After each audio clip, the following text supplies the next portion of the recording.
झूठ। हाँ तो कह तो रहे हैं कि पतंगबाजी के वो क्या बोलते हैं मास्टर माइंड है आप। 2 दिन से छुट्टी लेके भाग आ रहे हैं घर में पतंग उड़ाने के लिए। ये कल क्या बोले थे आप? हम पूछे थे कि छुट्टी के लिए, तो आप क्या बोले? आप बोले गुड्डी उड़ाने के लिए। तुमको जगाने के लिए जो आया है और सॉरी भैया बाबू ये देखो।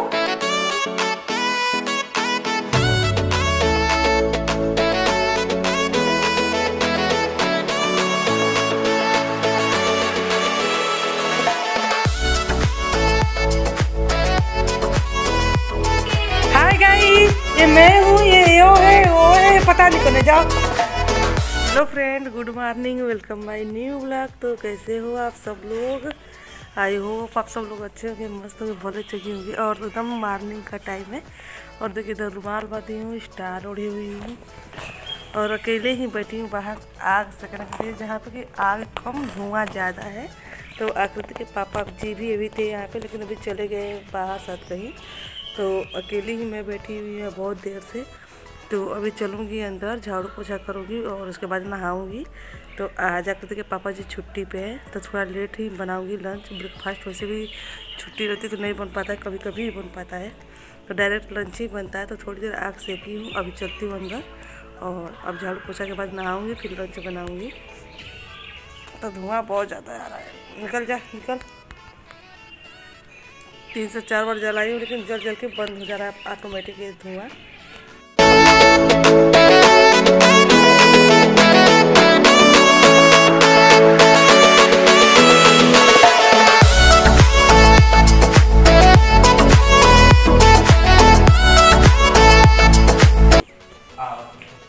अरे खुद ही धुआं में परेशान कहाँ आएंगे।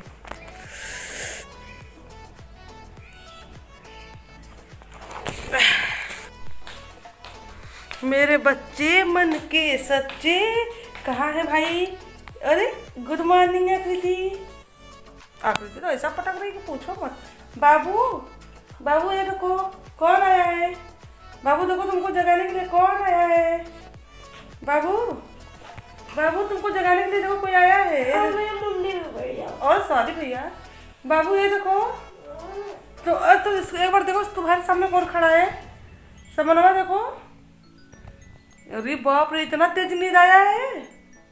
हम लोग जा रहे हैं, हम पापा बाबा हैं, देखो सामने हम तैयार हैं, हम जा रहे हैं मंदिर।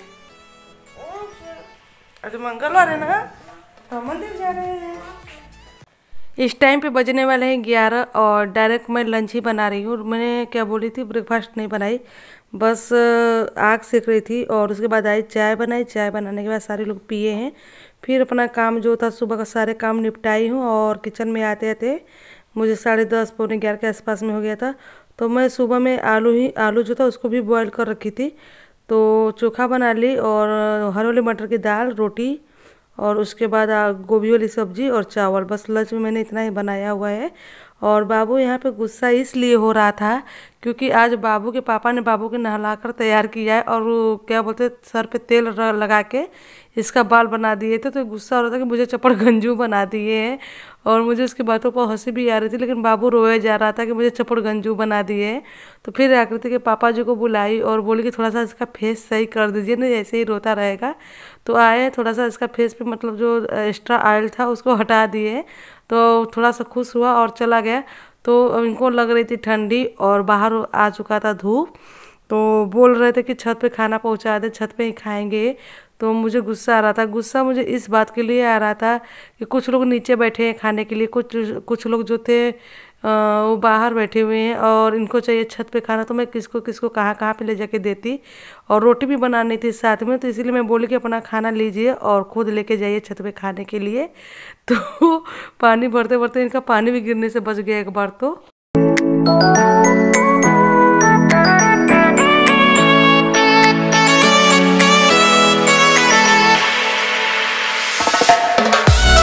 तो अभी रोटियां जो है बन के हो गई रेडी और अभी लंच वाला थाली लगाना पड़ेगा सबको। तो माता जी आई तो बोली मुझे बाहर खाना है। बाबू आया बोला मुझे टीवी के पास ला के दो। आकृति आई बोली रूम में दो। और आकृति के पापा जी ऊपर से बोल रहे थे कि मुझे लाके छत पे दो। तो 4 लोग 4 जगह पे बैठे हुए, तो ये बातें सुन के मुझे गुस्सा भी। और ये रही आज की हमारी लंच वाली थाली। तो चलिए दिखाते हैं कौन कौन कहाँ पे खा रहा है आज के टाइम पे।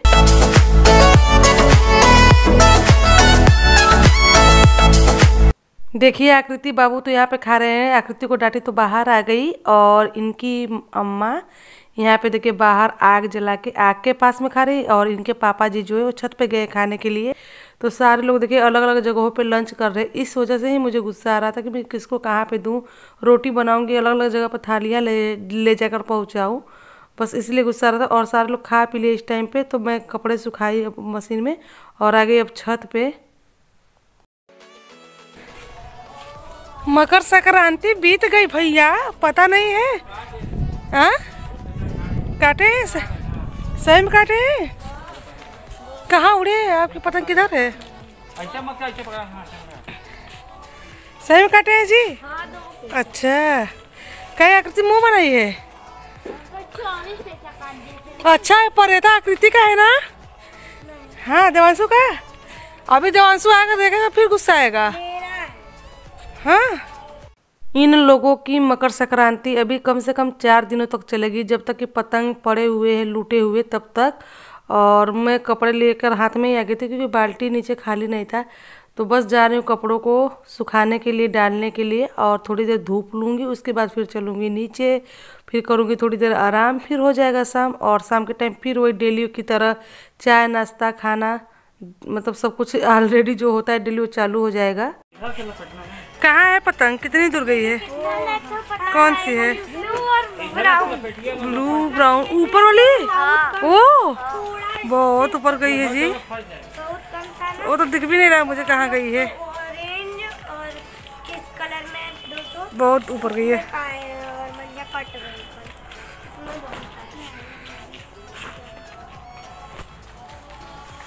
आकृति के पापा मास्टर माइंड है पतंग उड़ाने में भाई। क्या उतार रहे हैं कि उसको वो कर रहे हैं, उड़ा रहे हैं, क्या कर रहे हैं? हम उड़ा सकते हैं कि नहीं? दो तीन मिला सब लड़ा रहे आती से ना काटने के लिए। ए भी ए लोग साइड वाला बच्चा जो है वो भी सब लगे हुए हैं आप में। घायल करेंगे, छोड़ेंगे नहीं आपको। भाग कटे कौन बोल रहा है? झूठ। हाँ तो कह तो रहे हैं कि पतंगबाजी के वो क्या बोलते हैं, मास्टर माइंड है आप। सही में काटे हैं? कौन सा काटे हैं? आप बोला कहाँ गया जी? कब्रिस्तान हो गया। एक बार दे दीजिए, इसको भी दे दीजिए। भारी गुड्डी क्या होता है? मुश्किल से 3-4 ग्राम का गुड्डी होगा। नहीं 3-4 ग्राम ज्यादा बता दे, कम बता दिए। उसको बुलाइए, मंजवा सारा चला गया।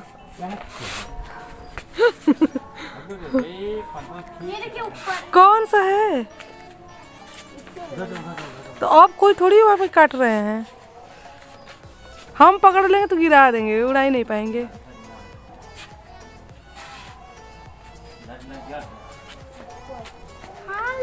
मकर संक्रांति कल था और मना आज रहे हम लोग, है ना?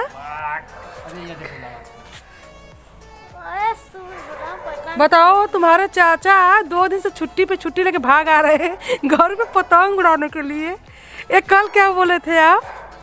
हम पूछे थे कि छुट्टी क्यों ली, तो आप क्या बोले? आप बोले गुड्डी उड़ाने के लिए है ना? हाँ जी सच्ची, पापा से पूछो, पापा से पूछे कल क्यों आए, तो कह रहे गुड्डी उड़ाने के लिए।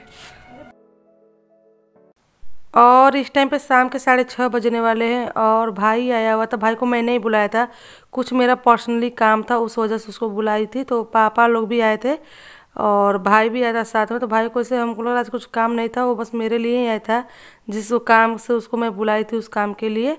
तो आया था तो उस टाइम पे मैं चाय और पकौड़ी बनाई हुई थी। तो पापा भी आने वाले हैं लेकिन अभी आए नहीं है, अभी वो अपना काम बाहर ही कर रहे हैं।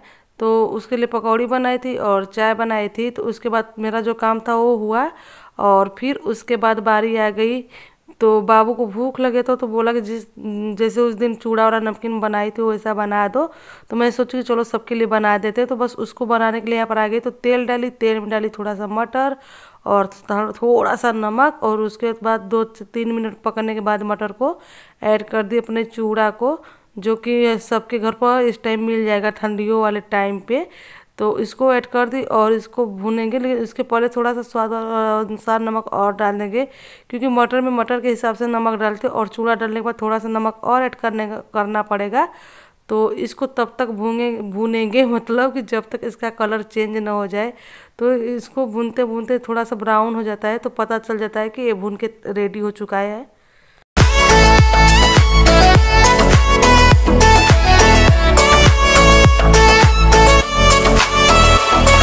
हाय गाइस, ये मैं हूँ, ये वो है, पता नहीं करने जाओ।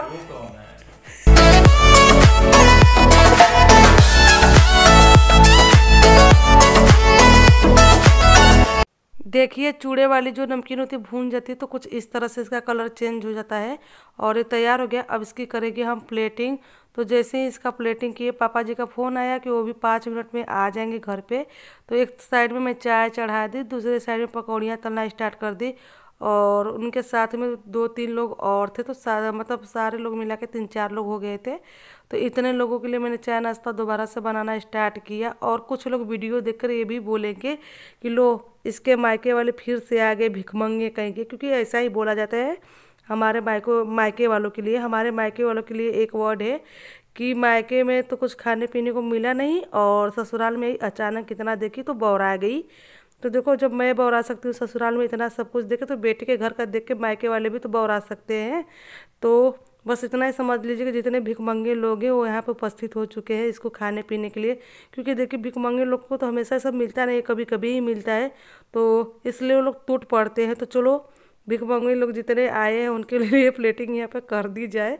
अभी तो हंसी आ रही है बातें कर करके मुझे, लेकिन एक टाइम पे जब मैं सुनी थी तो उस टाइम पे बहुत गुस्सा आया था, बहुत गुस्सा आया था। लोग गरीब हो या अमीर हो, सबको अपने अपने जगह पे रहना, ना किसी को कोई देगा ना किसी से कोई लेगा।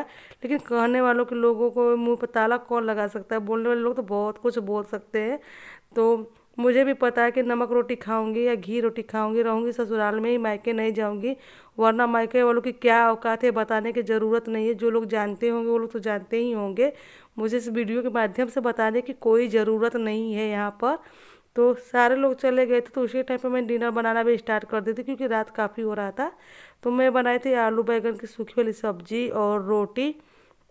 तो देखिए आकृति के पापा जब उसी टाइम पे आते जब मैं रोटियां बना रही हूँ, तो अक्सर रोटियों को फुला देते हैं जब भी मैं मतलब बेल के तवे पर लगा देती हूँ। तो बोल रहे थे कि ठंडी बहुत ज़्यादा है, माता जी की थाली लगा दो, खा लेंगी, सो जाएंगी। क्योंकि इस टाइम पे उनको कल का ठंडी लग गया है, थोड़ा सा परेशान और डिस्टर्ब चल रही है। तो 1-2 दिन से टीवी भी नहीं देख रही है, रजाई में पड़ी हुई है। तो उनको खाना खिलाना है, दवा देना है, तो इस वजह से बोल रहे थे कि उनको थाली लगा दो। और बाबू अक्सर अपने गाल पे कुछ इस तरह से लगा के आता है पूजा वाले घर में से, और फिर बोलता है कि मैं गोपालू के पास गया था तो गोपालू ने मुझे थप्पड़ मारा। अब पता नहीं कितना सही है कितना गलत है, लेकिन मुझे बहुत अच्छा लगता है। मैं सोचती हूँ काश मतलब जो झूठ है वो सच हो जाए। और देखिए सबको डिनर कराने के बाद, सारे काम को निपटाने के बाद, रात के बजने वाले हैं 9:45 के आसपास में।